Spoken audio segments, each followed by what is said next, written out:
Greetings, nerds. This is SNN Nerd. I'm your host, Sarah Belmont, and with me, as always, is our Mr. Producer, Will Polk. How are you doing tonight, Will? Doing very well, Sarah. How are you doing this Thursday evening? I'm doing fine. That's good. I don't know. It's weird. It's November, and next week is Thanksgiving. Yeah. Happy Thanksgiving early.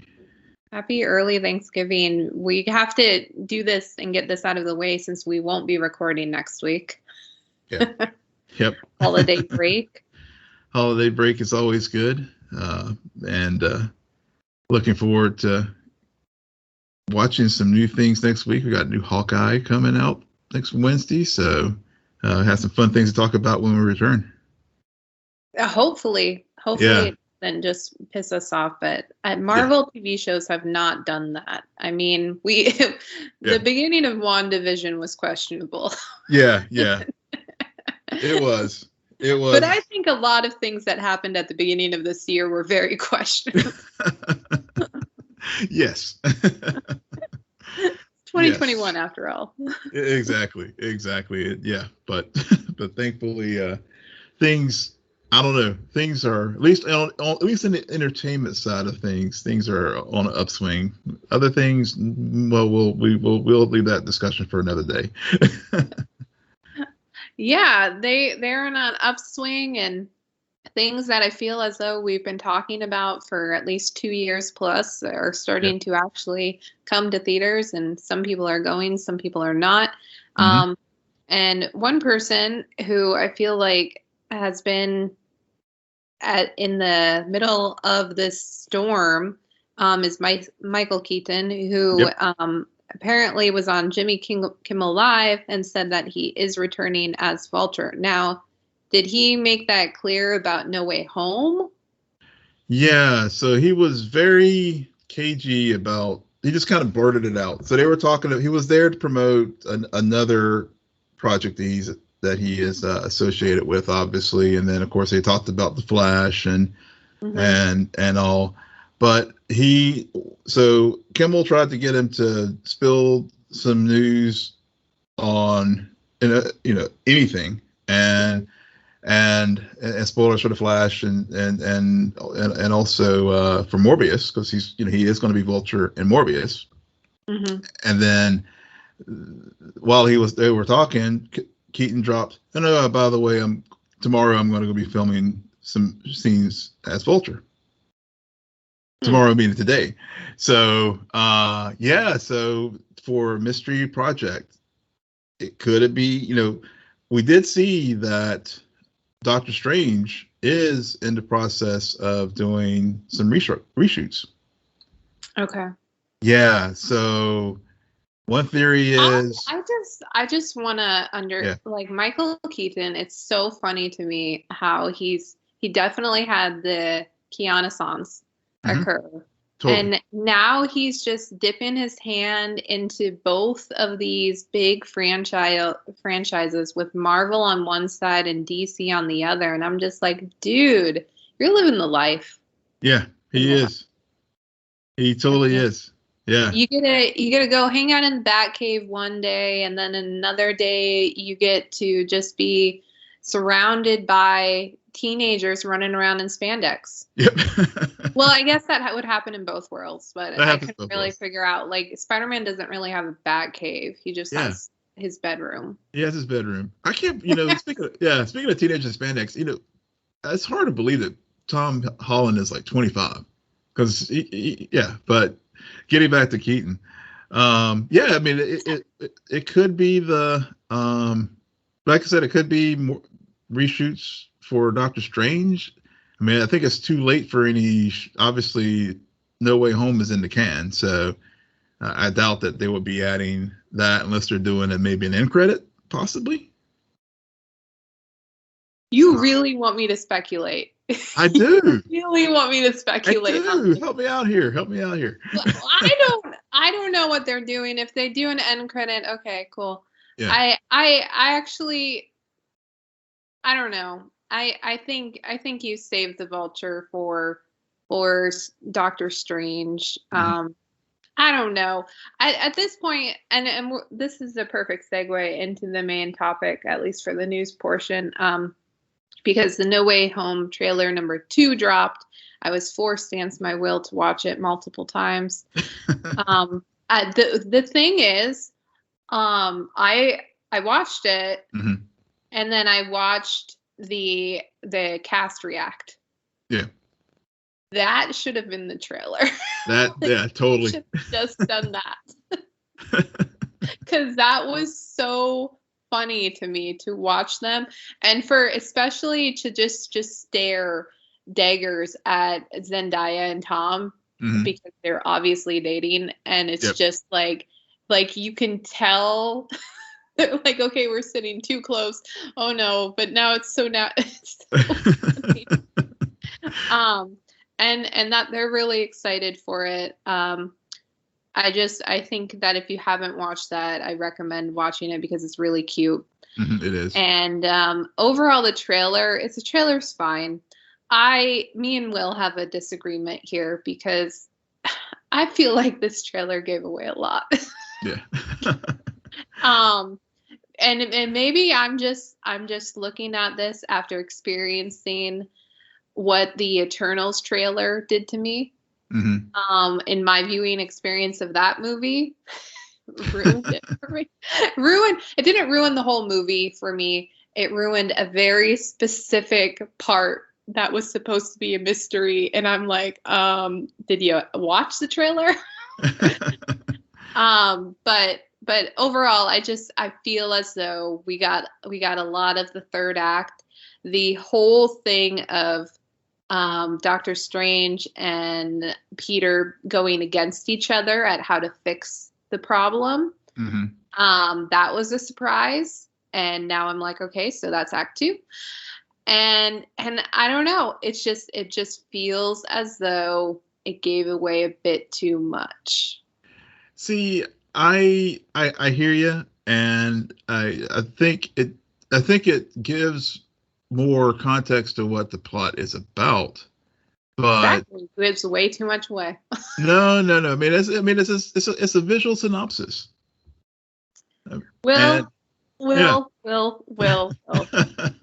Will, you know what? You can try to tell me that you're never going to convince me. No. I know I'm not trying to convince you. I know you are locked into this position, and I would not try to do so. I respect you too much to try to convince you otherwise. But I think but this is a true, honest to goodness nerd disagreement. Yeah, I mean, for my part, I think the trailer didn't give too much away. I think the way that they structured this thing, not even getting into all the crazy batshit theories that are out there about the editing out of the scaffolding with the Brazilian trailer and Lizard and all that. I'm not even going to go there, but I think to your point with Strange, for example, and the saying, with him putting up against Peter and saying that there's too many coming and that kind of stuff. I mean, yeah, I mean, is that in the second act? Most likely, but I could also see, where it could easily have fit into the first act, because I mean, there's still a lot of elements that they did not give away. One, how did Peter, when we left Peter in Far From Home, he was outed by J. Jonah. And then, of course, the first trailer did share some of the things in the first trailer that he's out of jail. And, one of the things, everybody's like diving in thinking that this is how Matt Murdock is going to come in. I'm actually thinking that this may be a way that they introduce She-Hulk, because, Jessica Waters is an attorney and she represents Metas. So I'm thinking that I think everybody's chasing the Matt Murdock lane. I'm thinking, especially given that She-Hulk is going to be coming out next year, this is a way like they did at the end of Eternals to drop in a character in context instead of, so, there's that piece. And I know the first trailer did share some of that, but the second trailer didn't really get into more of that. And then basically, the other reason why I disagree with you is I feel like the posters pretty much confirmed all the people that they showed in the trailer. Other than, oh yeah, I'm not angry about that. Yeah. So I think that's why I don't think it gives anything. Posters, the rumors and the speculations for months have confirmed all of that. Yeah. No, I mean, just basically the only thing at this point is, is that, I mean, it's going to be Willem Dafoe, obviously, as far as Goblin. It's not going to be Jameson or anything, but yeah. I don't know. I feel like I got a good picture of what the third act's going to be, what the second act is going to be, and the first trailer showed what the first act is going to be. Yeah. And I don't know. There was something about the way that was put together and where I'm like, okay, okay, Sony, I've seen these trailers before. Yeah. True. And now you just explained to me how, like, we've been running down the Daredevil thing and we should be thinking about She-Hulk. And so when she shows up, I'm going to be like, damn it, Will, can't have anything. They didn't even show that in the trailer. They tried to save that and Will just ruined it because he had to analyze the trailer. So anything else you want to spoil about this movie? Yeah, Tom and Toby and Andrew don't show up. It's stock footage. That's my theory that I put out there a couple of days ago, and I'm sticking to it. I know, and you know what I said when I saw that? I was like, "Damn it, Will, you're gonna be right, and it's gonna be ruined for me. I can't have nice things." I'm sorry. I really like that theory because I don't really know if I want to see them in the movie. Yeah. Like, having the villains is enough. Mm-hmm. Something I did find very interesting and was kind of annoyed because it gave away too much is that understanding or that explanation that Strange gives to Peter of saying, like, these are ghosts. Mm-hmm.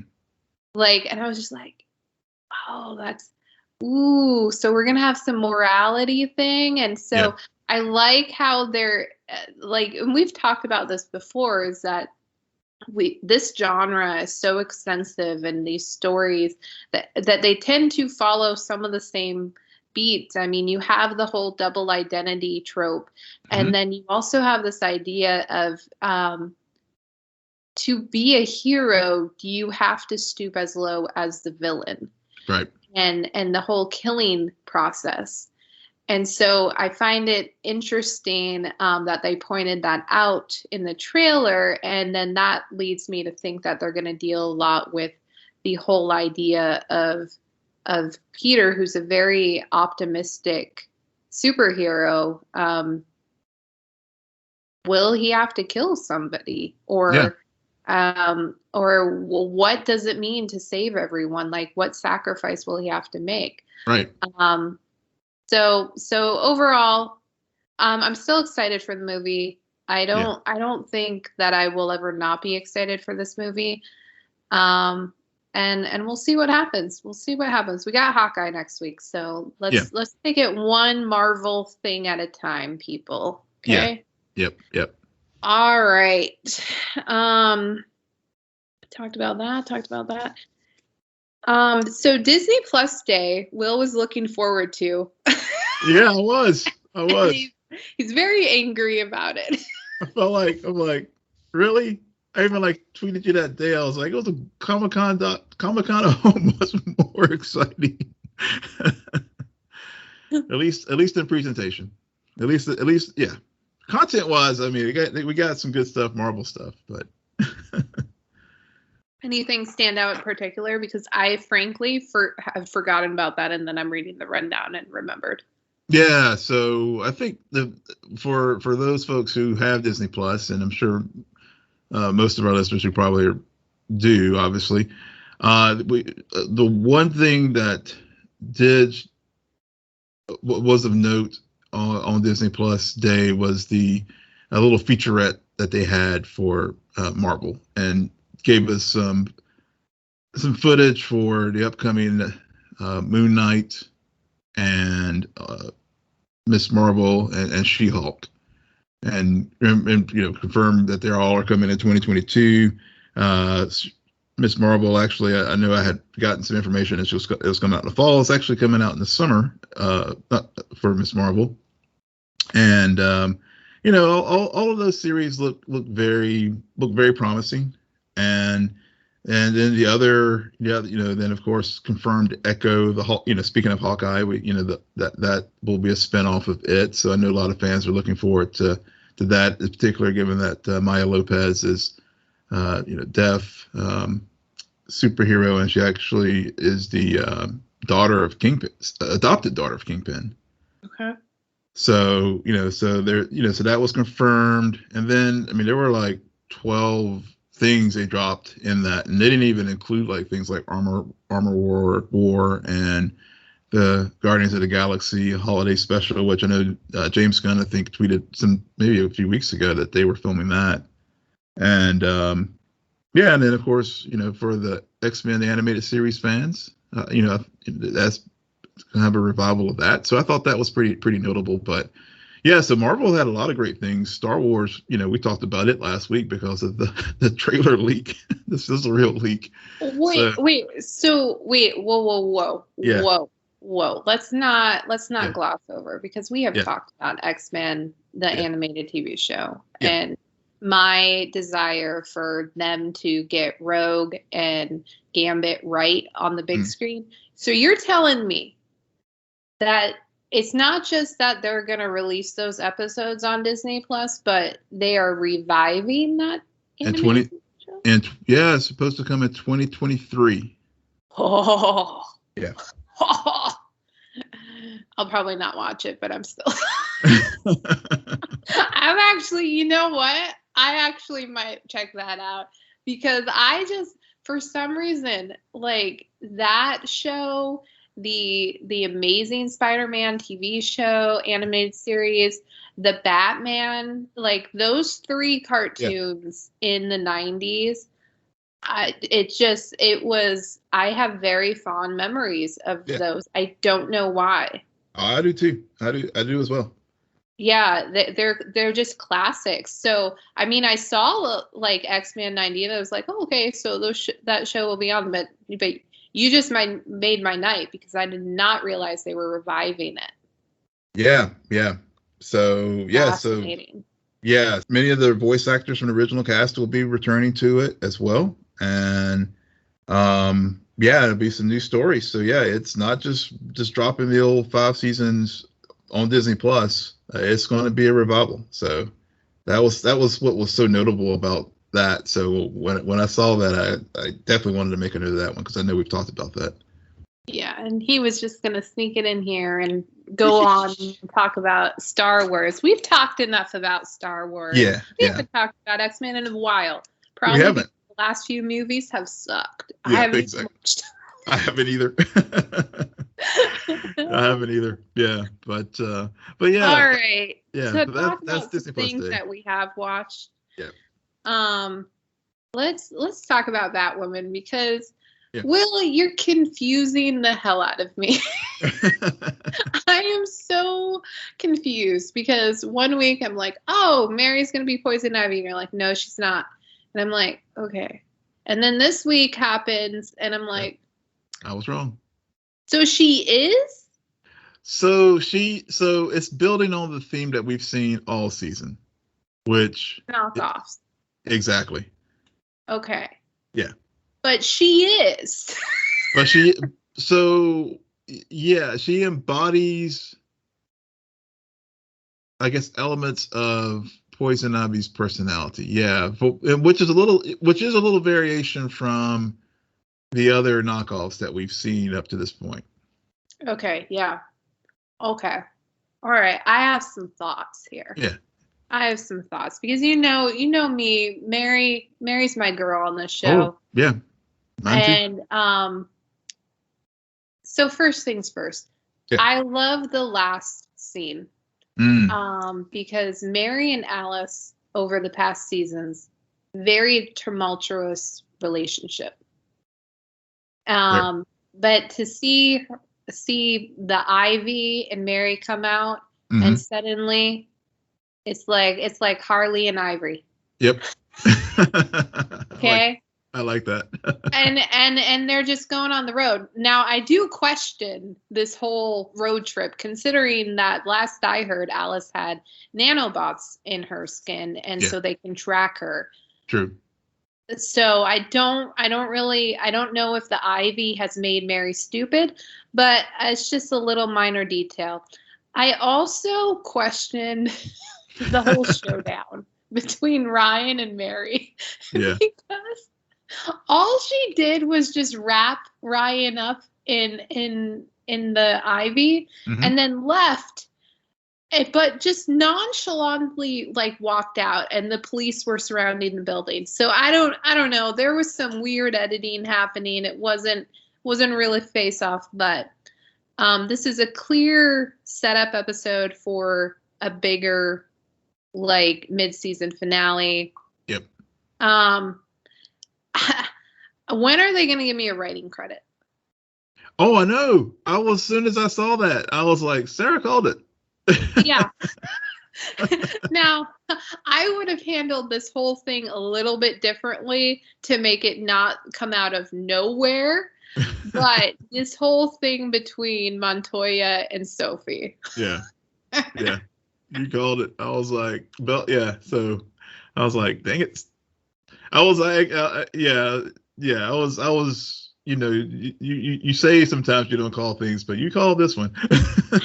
I know, which is scary. I should not be calling things because I'm not the best writer here. It's just, this is just melodrama, and I don't know. Last week's episode made a little bit more sense, and I have more appreciation because of what happened in this week's episode. Mm-hmm.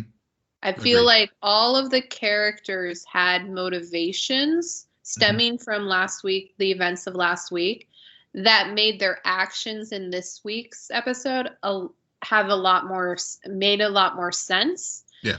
And it felt like a natural progression to where we leave everyone at the end of it. Agreed. I completely agree with you on that.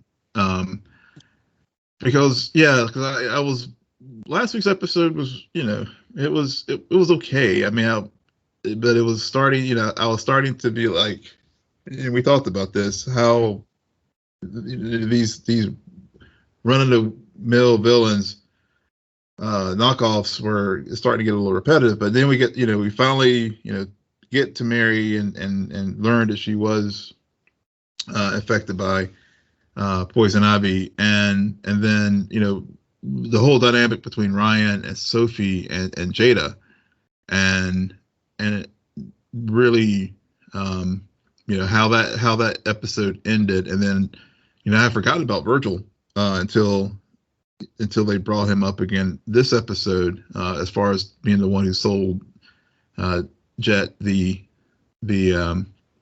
freeze formula.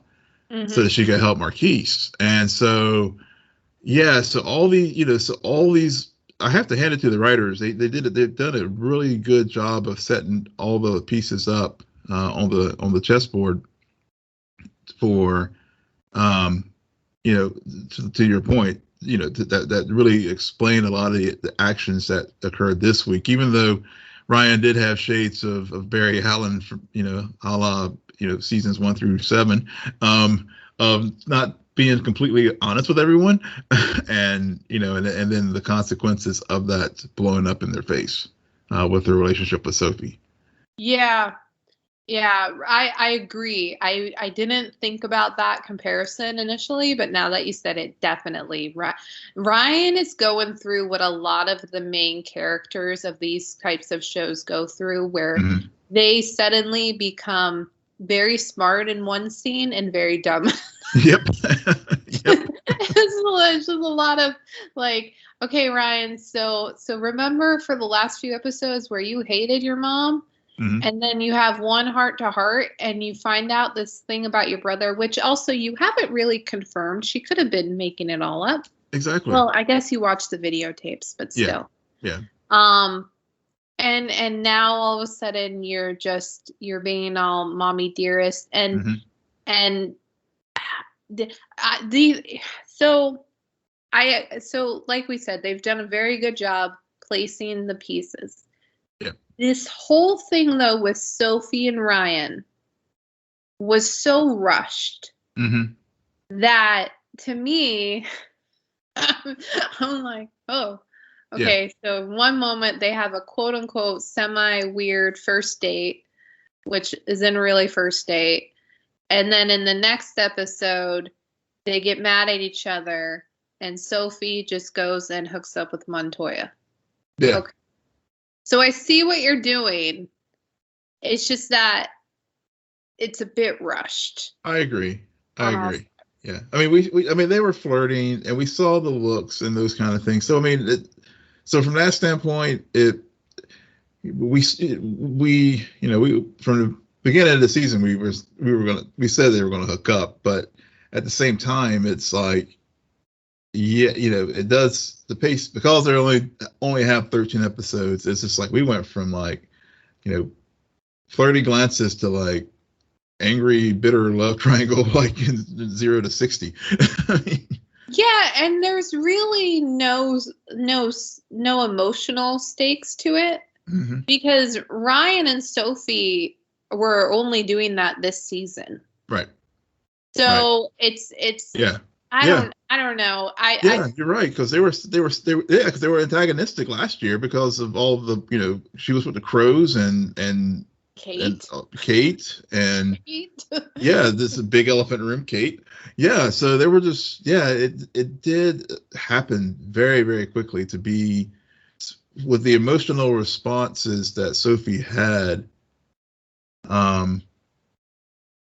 It did seem pretty rushed.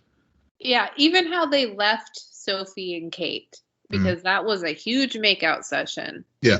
And then the season starts. Yeah. So it's very strange that they're really moving forward with this love triangle angle, even though we don't have enough history between Ryan and Sophie for it to really feel like a love triangle, and more just like Sophie's trying to figure out a way where she gets screen time. Yeah. I just feel like, and I feel, Megan Tandy's she's a really good actress. Oh, yeah. And I just feel like the material that they're giving her this year compared to, she's always, I guess it's not new because I guess in the past she was having these same kind of relationship things with Kate, and when I think back to the first season, because definitely, because she was married, wasn't being honest with herself, and or maybe or at that point she identified as bi, I don't know, or maybe she still does, but in any event, they had this thing with Kate, and now they grafted it onto Ryan. It's just like, okay, basically Sophie is Batwoman's lover at the end of the day, whether it's Kate, whether it's Ryan. That's one of their focuses on this show, and I feel that there's a lot more to her, and I'm glad they're starting to flesh some of those other elements out, especially given the fallout from the Crows, which I thought the scene between Montoya and Sophie really stood out to me this week whenever they had their back and forth, because Montoya is not down literally in the basement of Gotham PD. Sophie also had a similar fall from grace, even though she willingly chose to leave the Crows, but she's kind of adrift now as far as her being what is she? As far as her day job, what is she doing to pay the bills? So seriously, yeah, we need this question answered before the end of the season. Yeah. I think overall the trajectory is we're gonna find her back again in some kind of police type position, because that's where Sophie works best in terms of being a foil to. I don't want to see her part of the Bat crew. No. No, she needs to stay out She of knows Batcave. the secret. That's fine. Let her be Yeah. Commissioner Gordon type. Yeah. Okay? Yes. Because even though Montoya's doing a pretty good job being that type this season, I have to say. Mm-hmm. But she just needs to be able to represent the other side of the being a vigilante. There needs to be some kind of clash of perspectives here. Yeah. But yeah. I guess they're more focused on the whole business angle this season with the double identity. Yeah, they are. They are. Ryan being Batman's daughter. Keep that up. Keep that up. Keep it going. Keep it going. Yep. Yeah, I think that's about it for Batwoman this week. Yeah. Anything about? I mean, yeah.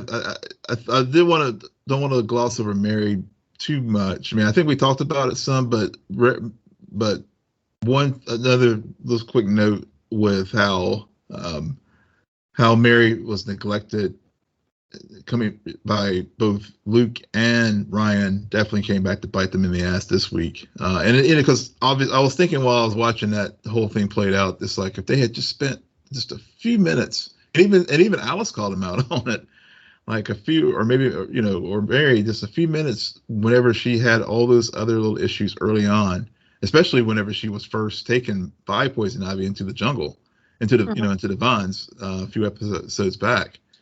Then maybe they could have cut it off before we got to this point. But it's funny how during that face off or whatever you want to call it between Ivy and Batwoman, I was thinking about how it's not just that Mary is suddenly a villain. Mm-hmm.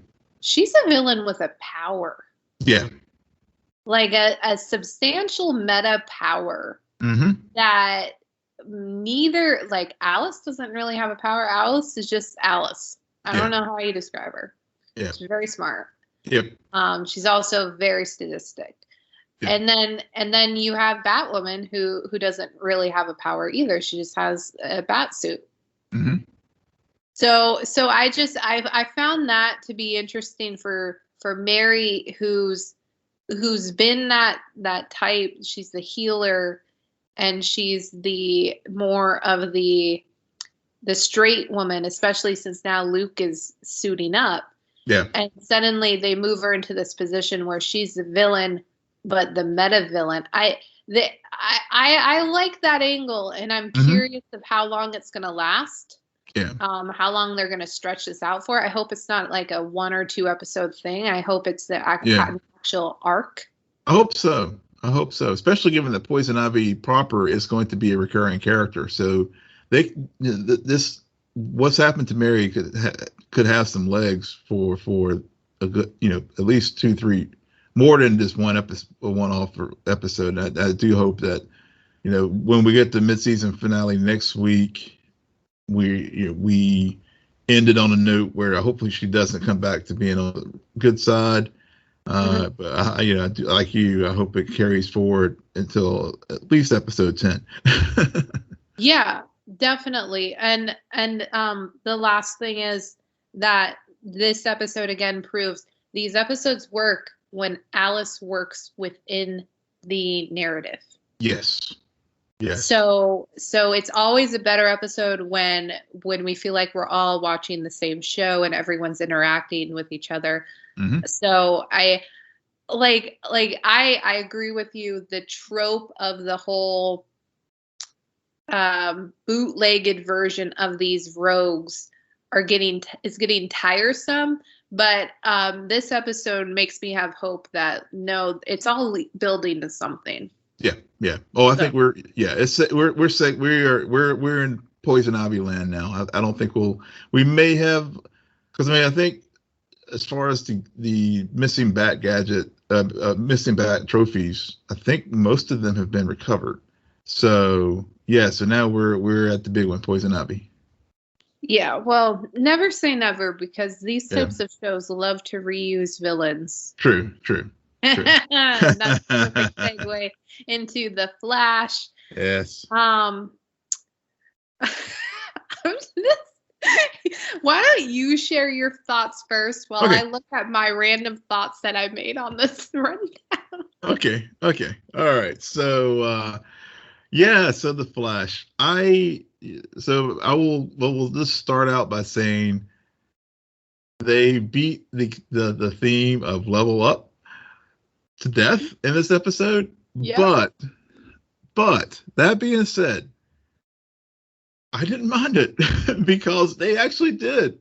Compared to where I was ready to throw in the towel with this series last season. And all you guys listening know that I was pissed. I mean, I got to the point where there's still 2 episodes from last season I still haven't watched and never will. Don't care to, don't want to. And I was, I'm a ride or die fan with this show. And so I really what was it a opener that like blew my socks off as far as just like, oh, this is so freaking awesome. I can't believe they did this. No, it wasn't that. But after, and I was tweeting with one of our listeners about this, it's like after 8 seasons, Barry finally is at his fullest potential. He is the Flash. I mean, that was like, it took him 8 years to get there, but we saw whenever we got this show, we wanted to get to this version of Barry Allen, where his capabilities physically in the Speed Force were used to his fullest potential, and we saw that this week. And will it continue, or will we have some relapses to dumb Barry? I don't know. We probably will. But, from that standpoint, yes, we leveled up. I think they also leveled up storytelling wise because they cut. I mean, I think it was good having Ray Palmer as the first person to come into this graphic novel, because Ray, even thinking back to earlier seasons on the show, when Ray always fit in better on the Flash than he did on Arrow. Just the type of personality that he is. And so like you have in your show note here, Ray would definitely be the person who would prevent any baby making action. Yes, he would. Yeah. So while Will loves to see the best in this show, for whatever reason, I'm still negative Nancy about it. I get distracted by things. Yeah. The riddles of the Flash universe, like when the heck did they redesign Jitters? Yes. Or are they going to a new shop?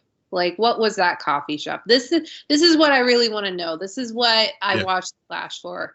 Okay, Jitters has apparently been remodeled, upgraded, whatever. Level up. I found it very peculiar how you start off your season with a conversation between the two lead actors about Frost's love life. Yeah. And the fact that Caitlin suddenly wants to put her heart back out there. Mm-hmm. Yeah. Okay. That has worked out so well for Caitlin in the past 20 seasons.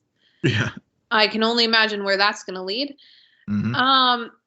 And then we have this whole journalism plot point because Iris has also like suddenly become this huge mega journalist, Lois Lane level, has her own podcast. Yep. Big competition thing with Allegra. Okay. And then we got Ray coming in, baby making action, put on hold. I want so much to be like, you know what? It was kind of refreshing for them to just act as though we needed no exposition about what happened last season. Yeah. And they're just like, well, things happened last season, but we're not going to talk about that. Instead, we're going to just act like things have been going smoothly for so long for all of us. Yeah. We're all just leveling up left and right. Yeah, we are. I'm glad, but yeah, I mean, like I said, I always try to be balanced in my approach with this show, because yes, I talked about the things I liked. And you brought in a couple that I did have some issues with. One, Iris and the cronyism.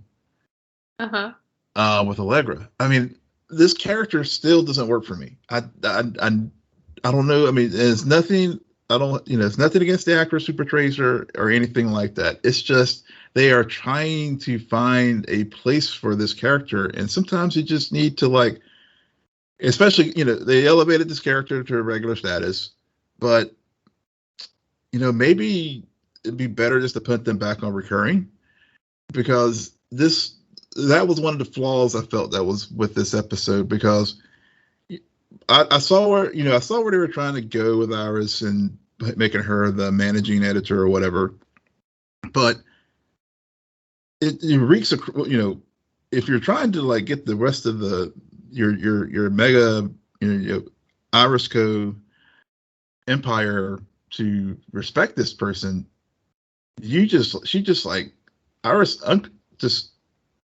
undercut her from the very beginning. I mean, they're never going to respect her. It was just so unrealistic. Yeah, it was just like, yeah, it was just a random storyline to insert into an episode that is supposed to set off this big 5-episode arc. Mm-hmm. And that's where it just became like, okay, guys, this isn't a episode of the week. Why are we having this random B plot with Allegra and Iris? It's good that Iris is doing so well, but we don't need this. We could spend more time actually maybe have something relevant to the overall theme of this 5 episode. I don't know. It's just it felt odd. So much of this episode felt more like an early season episode that you would get in the Flash season, as opposed to a part of a 5-episode arc. Right. And I think that it was intentional for sure. I mean, I think they wanted to start off low, like you said, where did we miss the exposition about why Despero is so intent on killing Barry? We get the cold open at the start off the season. As far as we're in 2031. Right.